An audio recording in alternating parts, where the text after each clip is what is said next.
Indian army खुश है नई इंडिजिनस आर्टिलरी गन से। Centre for directed energy laser systems develop किया है computer for tracking. India Rafale की पहली स्क्वाड्रन को चाइना को काउंटर करने के लिए डिप्लॉय करेगा। Made in India artillery gun ने हिट किया है ट्रायल टारगेट। चाइना ने ब्लॉक किया है इंडिया के प्रोजेक्ट मौसम को। निर्भय प्रोजेक्ट को मिली एक्सटेंशन। इंडिया टेस्ट करेगा nuclear capable submarine launch ballistic missile. Tej Bahadur को रेगुलर काउंसलिंग की जरूरत थी, बीएसएफ ने कहा बीएसएफ सोल्जर की वीडियो के ऊपर। स्वागत है आपका आज की इस वीडियो में। शुरू करने से पहले आप सब्सक्राइब बटन पर क्लिक कर दें अगर आपने सब्सक्राइब नहीं किया है, और बेल आइकन पर भी क्लिक कर दें। ऐसा करने से आपको मेरी हर नई वीडियो का नोटिफिकेशन आ जाएगा। और आपको मैं बता दूं कि इंडियन नेवी के करंट स्टेटस और फ्यूचर पर वीडियो जल्द आ रही है। तो चलिए शुरू करते हैं।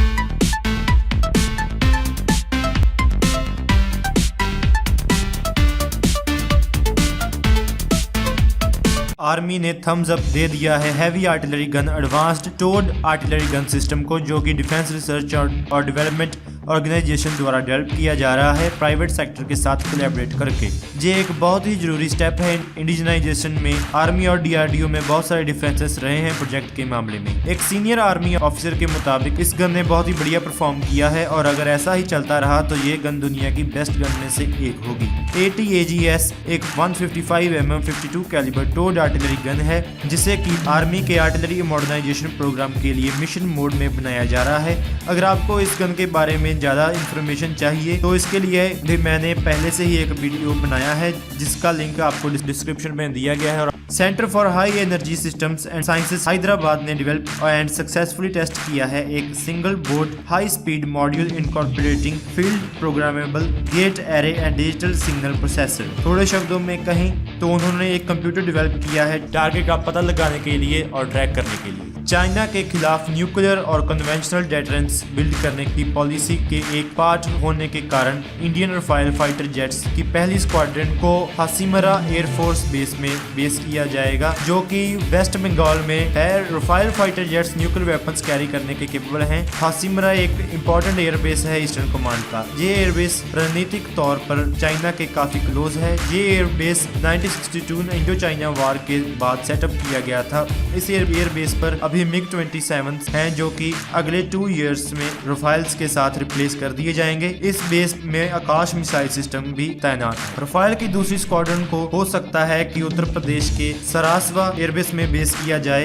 इन प्लेन्स की तीसरी स्क्वाड्रन के लिए एयरबेस आइडेंटिफाई करना अभी बाकी है, जो कि हो सकता है कि पाकिस्तान के बॉर्डर के पास में हो। राफेल की एक स्क्वाड्रन में 12 राफेल जेट्स होते हैं, जो कि इंडिजिनस आर्टिलरी गन धनुष के इंडक्शन के लिए लास्ट स्टेप हो सकता है। इंडियन आर्मी इस गन के यूजर वैलिडेशन ट्रायल्स कर रही है हिमालय में। ये एक्सरसाइज श्रीनगर बेस्ड 50 कॉर्प्स और लेह बेस्ड 14 कॉर्प्स के अंडर की जा रही है। 15 कॉर्प्स को पाकिस्तान को फेस करने का टास्क किया गया है, जहाँ की 14 कॉर्प्स को ड्यूल टास्क किया गया है पाकिस्तान और चाइना दोनों को फेस करने का। टोटली 6 गन्स को टेस्ट फायर किया जा रहा है स्नो और ऐसी कंडीशन में जहाँ पर टेम्परेचर -10 डिग्री। इस गन के प्रोडक्शन प्रोटोटाइप को टेस्ट किया जा रहा है और इसे ट्रायल्स का लास्ट लैब माना जा रहा है ऑर्डिनेंस फैक्ट्री बोर्ड के इसकी बल्क प्रोडक्शन स्टार्ट करने से पहले। धनुष 155mm 45 कैलिबर गन है, जो कि 98 इसकी बोफोर्स गन पर बेस्ड है। इस गन को मॉडर्न कम्युनिकेशन टेक्निक्स के साथ कंपैटिबल बनाने के लिए इसमें काफी इंप्रूवमेंट्स की गई हैं। इंडिया की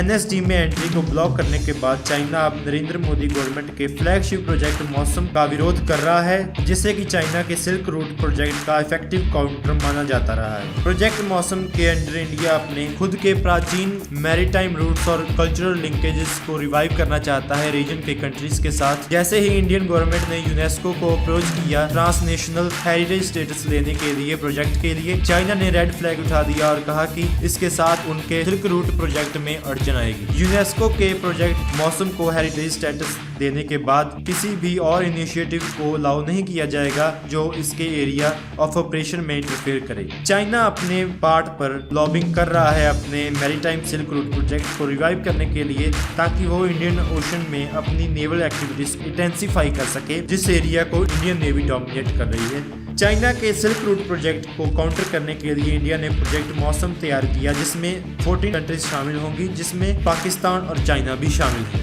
इंडिया के क्रूज मिसाइल प्रोजेक्ट को 18 मंथ्स की एक्सटेंशन मिल गई है। खबरें आ रही थी कि गवर्नमेंट इस प्रोजेक्ट को बंद करने जा रही है।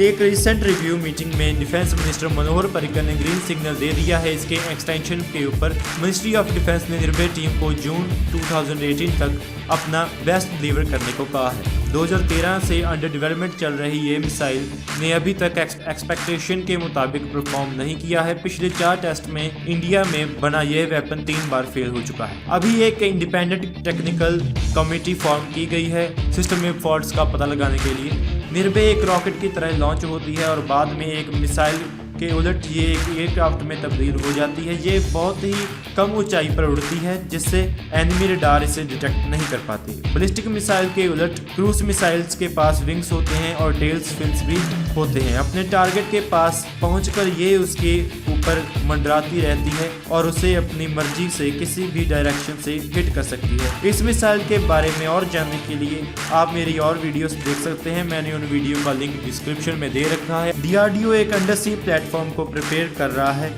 बे ऑफ बंगाल में अपनी लॉन्ग रेंज बैलिस्टिक मिसाइल को टेस्ट करने के लिए। कोड नेम K4 टेस्ट कभी भी हो सकता है। 12 मीटर की सॉलिड रॉकेट प्रोपेलेंट SLBM रवायती और न्यूक्लियर दोनों वॉरहेड कैरी कर सकती है। 2000 kg से भारी K4 को इंडिया ने पहले 3 बार टेस्ट किया है 3000 किलोमीटर की रेंज तक। गवर्नमेंट सोर्सेज के मुताबिक रेंज इस बार ज्यादा होगी। हो सकता है कि देश में बनी न्यूक्लियर सबमरीन INS अरिहंत को इस टेस्ट के लिए यूज किया जाए क्योंकि ये सबमरीन 12 K5 सगारिका मिसाइल्स और 4 K4 SLBM कैरी कर सकती है। अभी K4 टेक्निकल ट्रायल से गुजर रही है। इसके बाद इसके डेवलपमेंट ट्रायल्स होंगे 2018 में।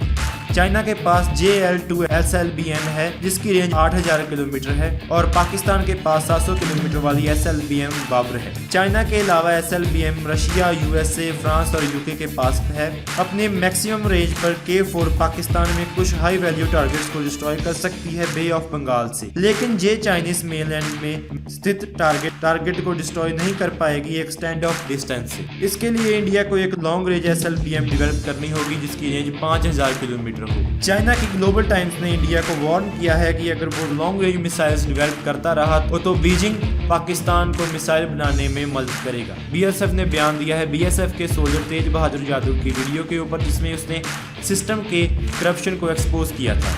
BSF ने कहा है कि तेज बहादुर एक शराबी था और अपने सुपीरियर ऑफिसर से मिसबिहेव करता था और इसी कारण से उसने हेडक्वार्टर्स में ज़्यादा सर्व किया है किसी डेडिकेटेड सुपीरियर ऑफिसर के अंडर। BSF के DIG ने घटनास्थल पर पहुंचकर हालात का जायजा लिया है। तो दोस्तों आज की इस वीडियो में इतना ही। Please like, share and subscribe. Thank you for watching this video.